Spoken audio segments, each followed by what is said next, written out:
Hello friends, how are you? Welcome to Indira civil services with Anuj Patel. हम लोग UPSC, CSC, UP PCS और अन्य state PCS का जहां प्री कम मेंस की व्यवस्था है, तो उस प्री कम मेंस को ध्यान में रखते हुए हम लोग इस एनसीईआरटी को श्रृंखला को जो है डिजाइन किए हैं। और उसी के तहत हम पहले सेक्शन में पॉलिटी के सेक्शन में देख रहे हैं। तो और इसके साथ ही हम बात करें, ये श्रृंखला जो है कहीं ना कहीं क्या है, जो है यूपीएससी, सीएससी और यूपी पीसीएस के जीएस के मेंस का पेपर जो 2 है उसकी जो सिलेबस है उसको कहीं ना कहीं फुलफिल करता है। उसके तहत आप देख सकते हैं इंडियन पॉलिटी या भारतीय राज व्यवस्था या भारतीय सरकार या इंडियन जो IGP, Indian government politics system, social justice, e governance और आईआर। और आप देख सकते हैं आईआर के साथ क्या है, कंपैरेटिव पॉलिटिक्स। तो क्लास 6 से क्लास 12 तक जब आप पढ़ेंगे सारी एनसीईआरटी को पॉलिटी सेक्शन के अंतर्गत या जीएस के पेपर 2 को, कहीं ना कहीं लगभग पूरा कवरेज मिल रहा है। इसके साथ ही आप इसके कुछ पार्ट का एप्लीकेशन जीएस के 4th पेपर में करेंगे। तो जीएस के 4th पेपर में आपको कुछ सैद्धांतिक, कुछ व्यवहारिक, कुछ फिलॉसफी कह सकते हैं, आइडियोलॉजी लेवल की कह सकते हैं, फिलॉसफी कह सकते हैं, ठीक है, दर्शन कह सकते हैं, सभी को मिला जुला रूप होना चाहिए। आपको कुछ कानून भी जानकारी होनी चाहिए, उन कानूनों का भी वहाँ एप्लीकेशन है, तो आप देख सकते हैं। और जब आप जीएस के 4th पेपर या जीएस के 2 पेपर में आप देखेंगे, जब आप सोशल जस्टिस कर रहे होंगे, तो आप कहीं ना कहीं जीएस के 4th पेपर में भी क्या है, उन चीज़ों का एप्लीकेशन कर सकते हैं। इसके साथ ही ये वीडियो या ये एनसीईआरटी की श्रृंखला कह सकते हैं कि आपको वनडे एग्जाम लाइक्स कह सकते हैं कि यूपी SSC, बैंकिंग, रेलवे की भी एग्ज़ाम को जहां जीएस पूछी जाती है, प्री या मेंस है जहां ऑब्जेक्टिव क्वेश्चंस पूछे जाते हैं। और यूपीएससी खासकर ये श्रृंखला में अगर बात करें तो आप देखेंगे कि यूपीएससी, सीएससी, यूपी पीसीएस के जो प्री के एग्ज़ाम होते हैं उनमें जो क्वेश्चन आपसे पूछे जाते हैं, तो क्वेश्चन कहीं ना कहीं आपको इन एनसीईआरटी की किताबों से मिलते हैं। कभी कभी आपको लगता हो कि ये क्वेश्चन हमारे आउट ऑफ सिलेबस से पूछा गया, हमने नहीं सुना है, तो हो सकता है आपको वो चीज़ें याद ना हो, क्योंकि आपने जो चीज़ें पहले पढ़ के छोड़ दी हैं आपको पता ना हो, क्योंकि वो कहीं ना कहीं आपको बेसिक जानकारी के तहत आपसे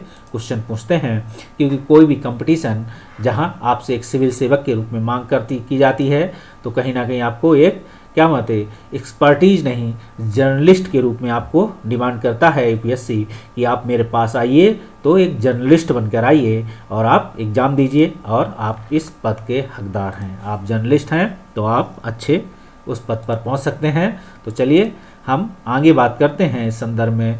तो हम क्लास 9th की जो पाठ्य पुस्तक है उस पर हम पढ़ रहे थे। क्लास 9th की जो लोकतांत्रिक की राजनीति है, तो लोकतांत्रिक राजनीति भाग 1 क्लास 9th और एनसीईआरटी की श्रृंखला के पहले सेक्शन में आप देख सकते हैं कि ये यूपीएससी, सीएससी और यूपी पीसीएस और अदर एग्ज़ाम की हम व्यवस्था कर चुके हैं। ये क्लास चैप्टर 6 है, देख सकते हैं। और आप देखेंगे चैप्टर 6 का नाम है लोकतांत्रिक अधिकार, हम इसकी भी बात कर सके हैं। और हम इसके भी 4 पार्ट कंप्लीट कर चुके हैं। चैप्टर पार्ट 5 में अब हम लोग चर्चा करेंगे और इस वीडियो में देखेंगे। तो लोकतांत्रिक अधिकारों की बात के संदर्भ में बात करें, हम जो भी परिचर्चा कर रहे हैं, यहाँ पढ़ लिख रहे हैं, तो Indira civil services by Anuj Patel sir, ठीक है। आप इनके चैनल को लाइक और सब्सक्राइब करें और अपने कमेंट्स दें तो और आगे बढ़ाएं। तो लोकतांत्रिक राजनीति भाग 1 के तहत आप देखेंगे कि जो लोकतांत्रिक अधिकार, और इसमें आप देख सकते हैं कि हम ये लास्ट चैप्टर है इस बुक का, ध्यान रखिएगा। इसके बाद हम क्लास 10 शुरू करेंगे। और ये भारतीय संविधान की हम बात करें तो ये भारत के संविधान की उद्देशिका है। और उद्देशिका भारतीय संविधान का क्या है, क्रक्स है, कुंजी है। इसे भारतीय संविधान विशेषज्ञ या हमारी न्यायपालिका जब किसी क्या करती है, जब किसी जो है आर्टिकल या किसी कानून में क्या है एक्सप्लेनेशन करने में सहायता कर लेनी होती है, तो इसकी क्या है, इस प्रेम्बल की वो सहायता लेते हैं और उसकी संविधान के किसी भाग, किसी कानून, किसी लाइन, किसी पार्ट का अगर वो उन्हें एक्सप्लेनेशन में कोई दिक्कत आती है तो इसका वो सहारा लेकर उसका एक्सप्लेनेशन करते हैं और बताते हैं कि ये क्या है। तो आप देख सकते हैं, और भारत सरकार इस उद्देशिका में भी क्या है, संशोधन कर सकती है और संशोधन हुए भी हैं। आपको बता सकते हैं कि संशोधन आप 1976 में हुआ था। तो देख सकते हैं इसमें क्या है, सब जो वर्ड जोड़े गए थे वो हम आपको अंडरलाइन करके बता रहे हैं। ये वर्ड जोड़े गए थे, प्रभु संपूर्ण, समाजवादी, पंथनिरपेक्ष और अखंडता। ये वर्ड 1976 में 42वें संविधान संशोधन में जो है इंदिरा गांधी ने जोड़े थे, क्योंकि उन्हें क्या था, उन्हें डीपीएसपी को क्रियान्वित करने में बहुत दिक्कत आ रही थी। इसीलिए उन्होंने समाजवादी पंथनिरपेक्ष का नाम लेकर बहुत सारे कानूनों को निर्माण किया था या बहुत सारे कानून बनाए थे और समाजवादी विचारधारा को आगे बढ़ाया था। वेलफेयर स्टेट के रूप में जो है देश को क्या आगे लेने की क्रम में उसे बढ़ाया। हम अब बात करेंगे इस संदर्भ में, हम लोग बात कर रहे थे भारतीय संविधान में अधिकारों की। उस अधिकारों में हम लोगों ने देखा कि विधि के जो है समानता, विधि के समाज संरक्षण आर्टिकल 14 और कुछ विशेष वर्गों की आर्टिकल 15 की बात कर रहे थे कि क्या, और आर्टिकल 16 विशेष नियोजन अफसर की समानता की बात कर रहे थे। हम आर्टिकल 17 पे जब पढ़े थे तो आर्टिकल 17 कहीं ना कहीं अस्पृश्यता के अंत की बात कर रहा है। अस्पृश्यता के अंत का मतलब है कि अस्पृश्यता का अंत इस तरीके से किया जाएगा कि किसी रूप में उसका आचरण निषिद्ध है। तो भारतीय संविधान कहता है कि हम क्या है, अस्पृश्यता का अंत करते हैं। अस्पृश्यता किसी भी रूप में निषिद्ध है, मतलब उसका कोई भी रूप हो, चाहे वो पुरुष महिला के बीच असमानता हो, चाहे ऊंच नीच के बीच असमानता हो, चाहे गरीब अमीर के बीच असमानता हो या जातिगत असमानता हो, हर रूप में असमानता निषिद्ध है भारत में। इवन आप देखेंगे अब तो अलग अलग सिविल सोसाइटी की भी जो असमानताएं उनको भी समाप्त करने की बात हो रही है। मतलब आप देख सकते हैं कि क्या है, सिर पर मैला ढोने की प्रथा को असमानता घोषित कर दिया गया है अस्पृश्यता के अंत के तहत। आप देखेंगे तो अस्पृश्यता से उपजी किसी नियोक्ता को लागू करना दंडनीय अपराध भी है। आपको बताया था कि इसे आईपीसी के तहत जो है क्या किया है, ये कानूनी अपराध के रूप में है। तो आप देख सकते हैं कि छुआछूत के इसी आर्टिकल 17 के रूप में अगर बात करेंगे तो देख सकते हैं कि इस आर्टिकल 17 में क्या है, अनेक रूप में जो बात है 1999 की कि एक प्रसिद्ध पत्रकार थे पी साईनाथ, अभी भी ठीक है, ने पी साईनाथ ने कुछ लिखा था, ने दलितों और अनुसूचित जाति के लोगों के खिलाफ अभी तक बरकरार छुआछूत के व्यवहार पर अंग्रेजी अखबार द हिंदू में उन्होंने एक लेखमाला लिखी थी। उसी लेखमाला को इन्होंने एनसीईआरटी ने उकेरा है। तो कहते हैं कि विदेश के अनेक स्थानों पर गए और पाया कि अनेक स्थानों पर क्या है, जैसे चाय की दुकानों पर दो तरह के कप रखे जाते हैं, एक दलित के लिए, दूसरा बाकी लोगों के लिए। हो सकता है आपके घर में भी कि दो कप रखे जाते हो, एक आपके किचन में रखा हो, एक आपके किचन से बाहर रखा हो, या किचन के किसी विशेष कैटलॉग में रखा हो कि ये हमारे वर्ग के लोगों के लिए है, ये किसी खास वर्ग के लोगों के लिए। ऐसी व्यवस्था आपको खासकर गांव में दिखाई पड़ेगी कि गांव में अभी भी क्या है, आप जाएंगे तो गांव में बच्चों के साथ जो मिड डे मील की व्यवस्था है उसमें भी आप देखेंगे छुआछूत के रूप में क्या है, उन बच्चों को कभी कभी सुनने में आता है कि वो हमारे बच्चे अलग खाना खाएंगे, उनके बच्चे अलग खाना खाएंगे, या हमारे बच्चे अपने बर्तन घर से लेके जाएंगे। ठीक है, तो कभी कभी ऐसी व्यवस्था चोरी छुपे चलती भी रहती है, क्योंकि लोग इसका खुलकर विरोध करने में क्या है, डरते हैं या बचना चाहते हैं। तो हम देख सकते हैं कि चाय की दुकानों पर भी गए पी साईनाथ और उन्होंने देखा कि उन्हें दो तरीके के कप रखे जाते हैं, एक दलित के लिए, दूसरा बाकी लोगों के लिए। आप जाएंगे, दूसरा एग्जाम्पल उन्होंने दिया कि हजाम दलितों के बाल नहीं काटते। ठीक है, किसी भी दुकान पे गए तो उन्हें पता लगा कि ये दलित है तो उसका बाल नहीं काटते या उनकी दाढ़ी नहीं बनाते।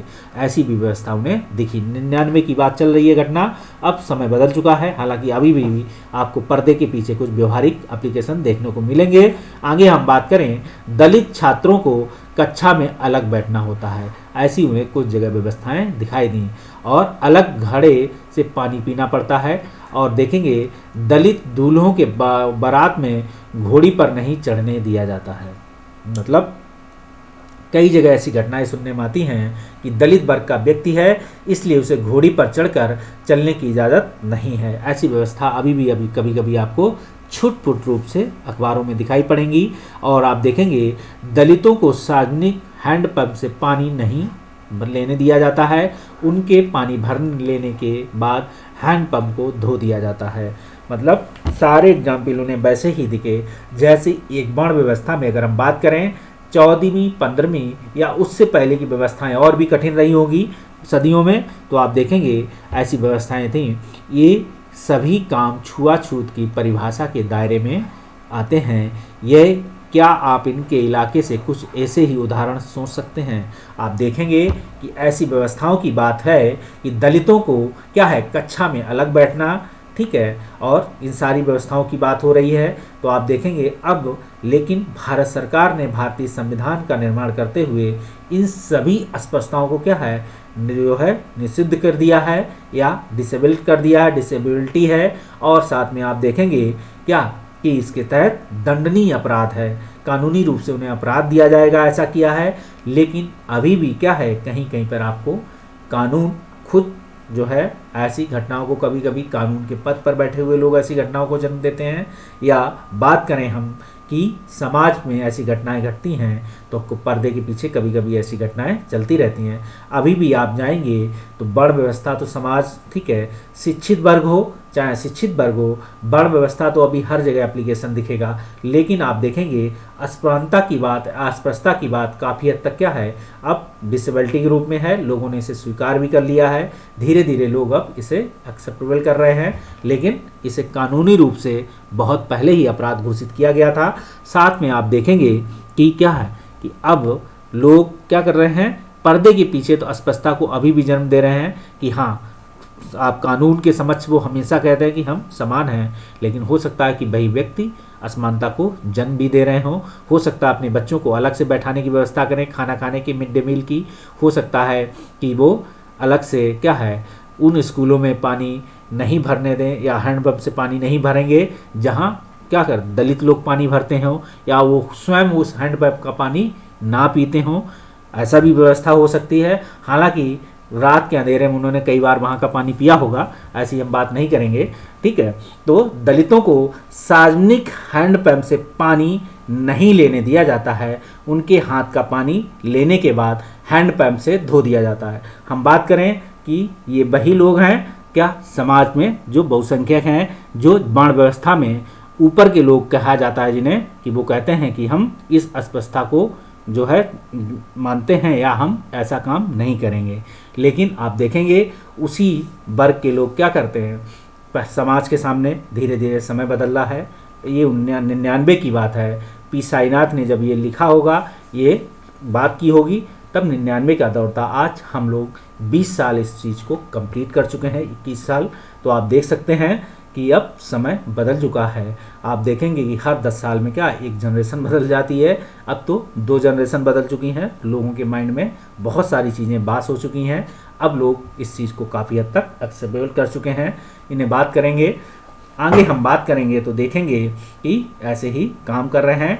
हम खुद करें और सीखे के संदर्भ में बात करें तो देखेंगे किसी भी स्कूल के खेल के मैदान या किसी स्टेडियम में जाकर 400 मीटर की दौड़ वाली पट्टी पर गौर से देखिए, वहाँ बाहरी लेन पर दौड़ने वाला खिलाड़ी को अंदर वाली लेन के खिलाड़ी से आगे खड़ा किया जाता है। क्या है, इस असमानता को फुलफिल करने के लिए हमने बताया था कि अगर ये गोला है तो इस सर्किल में खड़ा हुआ व्यक्ति यहाँ खड़ा है, तो इस वाले सर्किल का व्यक्ति यहाँ खड़ा होगा और इस सर्किल वाला व्यक्ति यहाँ खड़ा होगा। तो आप देखेंगे क्योंकि सबको दौड़ में बराबर दूरी समय लगे या पूरा दौड़ना पड़े, उतनी ही दूरी उसे भी दौड़नी पड़े जितनी इस व्यक्ति को दौड़नी पड़े, क्योंकि ये बड़े सर्किल में खड़ा हुआ है, ठीक है। अगर इसे यहाँ खड़ा कर देंगे तो इसकी दूरी ज़्यादा हो जाएगी इस व्यक्ति की अपेक्षा। तो इसी असमानता को फुलफिल करने के लिए आप देखेंगे समाज में क्या है, हर व्यक्ति को अलग अलग जगह खड़ा करके क्या है, चाहे आरक्षण की बात हो, चाहे अस्पष्टता की बात हो, चाहे वेलफेयर की बात हो, सभी की जो है एक ज़रूरी आवश्यकताएं, बुनियादी आवश्यकताएं पूरी की जाती हैं कि सभी की असमानताएं खत्म हो सकें, आदमी या सिविल सोसाइटी में जो असमानताएं हैं वो फुलफिल हो सकें। आगे बात करें तो दौड़ शुरू करने पर आगे क्यों खड़ा किया जाता, हमने आपको बताया।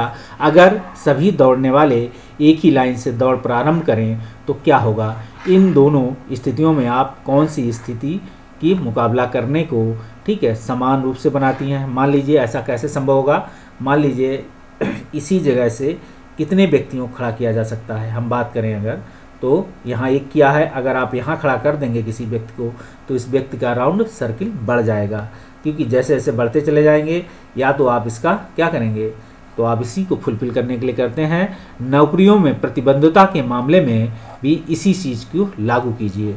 हम देख सकते हैं, साथ में आप देखेंगे कि किसी भी बड़ी सार्वजनिक इमारत पर गौर से देखिए कि क्या वहाँ विकलांगों के आने जाने के लिए अलग से विशेष व्यवस्था है। तो आप देखेंगे, ठीक है, किसी भी बड़ी सार्वजनिक इमारत को गौर से देखेंगे, क्या वहाँ विकलांगों के आने जाने के लिए अलग व्यवस्था है। ठीक है, आप देखेंगे कि अब सरकार या सुप्रीम कोर्ट की गाइडलाइन है कि जो भी सरकारी इमारत हैं या बड़े अपार्टमेंट हैं तो उसमें क्या है, विकलांगों के आने जाने के लिए क्या है, अलग से आप देखेंगे विदाउट सीढ़ी वाली एक आने जाने की व्यवस्था है। तो उस पर आप वो अपनी व्हील चेयर से आराम से चढ़ सकते हैं, उतर सकते हैं किसी भी उस पर, या लिफ्ट की व्यवस्था होगी। तो ऐसी व्यवस्थाएं सार्वजनिक इमारतों पर जो है सुप्रीम कोर्ट के गाइडलाइन के बाद की गई हैं, और विकलांग लोग उस जगह का उपयोग किसी भी अन्य व्यक्ति की तरह ही कर सकें, इसके लिए कोई विशेष इंतजाम है। आप देखेंगे जो विकलांगों की व्यवस्था की गई है तो वो भी कहीं ना कहीं फुलफिल करता है। और ज़्यादा खर्च होने पर भी क्या विशेष इंतजाम किए जाने चाहिए, क्या इसे विशेष इंतजाम समानता के सिद्धांत का उल्लंघन करते हैं, ये केस स्टडी के रूप में इसे देख सकते हैं आप। ठीक है, आपसे पूछा जाए तो आप इसे केस स्टडी के रूप में लिख सकते हैं ही, क्योंकि केस स्टडी ऐसे भी बनती हैं। इस पे आप कानून का नाम ले सकते हैं, आप किस कानून के तहत इनको लिया गया है, क्या गाइडलाइन थी, क्या इसके पीछे एथिक्स था, आप इसमें सभी कुछ जीएस के 4th पेपर में दिखाने में सक्षम हैं। ठीक है, और आप बात करेंगे अगर सोशल जस्टिस है, अगर जीएस पेपर 2 की बात करें इसको सॉल्व करने के लिए, तो जीएस पेपर 2 में आप इसे देखेंगे कि जीएस पेपर 2 में आप इसे सोशल जस्टिस में आप देखेंगे, जो सोशल जस्टिस है क्योंकि विकलांग के साथ क्या है, न्याय कर रहे हैं किसी सार्वजनिक स्थान पर, तो सरकार ने इसके लिए क्या एक व्यवस्था बनाई, और क्योंकि सरकार सुप्रीम कोर्ट ने उसे गाइडलाइन दी सरकार को, और सरकार ने इसके लिए सभी सार्वजनिक इमारतों पर विकलांगों के आने जाने के लिए विशेष व्यवस्था बनाई हुई है।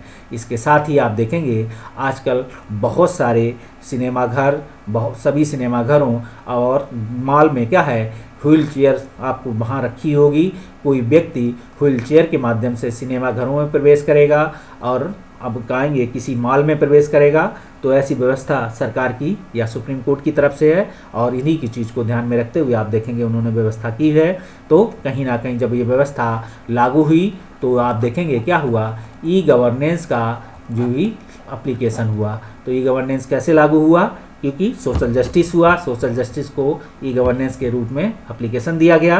तो आप इसको भी देख सकते हैं, समझ सकते हैं, लिख सकते हैं कि ये पूरे पेपर जीएस के चारों पेपर अगर आप समझ बेस तैयार करते हैं तो कहीं ना कहीं आपको क्या है, एक दूसरे में इसका भरपूर फ़ायदा मिलेगा, और उसी का एप्लीकेशन आपको करना है।